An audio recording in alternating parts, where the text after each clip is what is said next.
اليوم غادي نشارك معكم بغرير ناجح ان شاء الله من اول تجربه، بلا دقيق ابيض بلا سميده، كيجي زوين خفيف على المعده.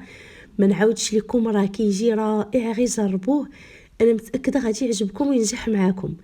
كيجي ما نعاودش لكم شهوه منه، ان شاء الله غادي تجربوه ويعجبكم. كيف ما لاحظتوا كيجي هكا بحال الشهده، وكنسقيه بشويه ديال الزبده والعسل.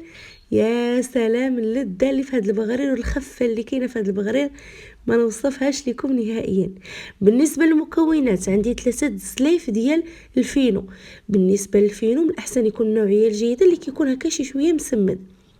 بالنسبه للقاعده ديال البغرير باش ننجح معكم، مثلا درتو كاس ديال الفينو، هذاك الكاس اللي عبرتو بالفينو غادي ديروا قدو كاس ونص ماء. انا درت هنايا كيف ما لاحظتوا 3 زلايف ديال الفينو، كل زلافه غنديرها زلافه ونص ديال الماء. غادي ندير هنا الخميره على حسب الجو، واحد الكيس ديال الخميره ديال الحلويات، شويه ديال الملحه ومعلقه صغيره ديال السكر.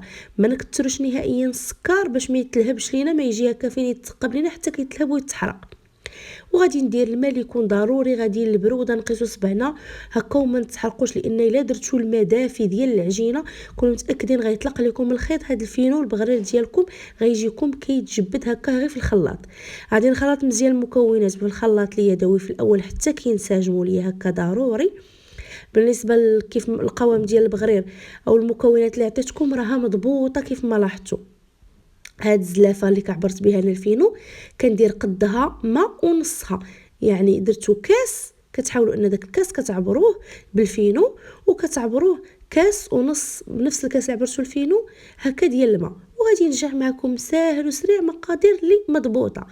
غادي نخلط ديك المكونات مزيان، غنديرها في الخلاط يطحن مزيان حتى كنحصل على هاد الفقاعات تقريبا واحد 7 ديال الدقائق وهو كيطحن. اكيد كنستريح الخلاط ديالي شي باش ما يخسرش ليا، ومن بعد كندوز كنطحن حتى كنقيس هكا البغرير ديالي، وكنقيس هذاك الخليط كيكون ملس، يعني ما كيبقاوش نهائيا دوك الحبيبات. ها نتوما ما كيبقاوش نهائيا، هكا كتقلبوا البغرير ديالكم. صافي غادي نخليه يرتاح غير واحد 2 دقائق بما ما تسخن ليا هكا المقله ديالي، وكنبدا كنطيب كيف ما لاحظتوا. راه بدون اختمار كيجي ناجح، كيجي صراحه زوين، وكيتقبل لكم. انا المقله عندي ما كنبردها، ما كنديرها في روبيني، كيف ما كنخدم بغريره من الاول حتى الاخر كيجي صراحه شهوه منه وكيجي زوين بزاف. انا خصيصا كيعجبني البغرير ديال الفينو بزاف، لانه كيجيني صراحه خفيف، كيجي خفيف بواحد الشكل اللي ما كيتوصفش على البغرير ديال السميده.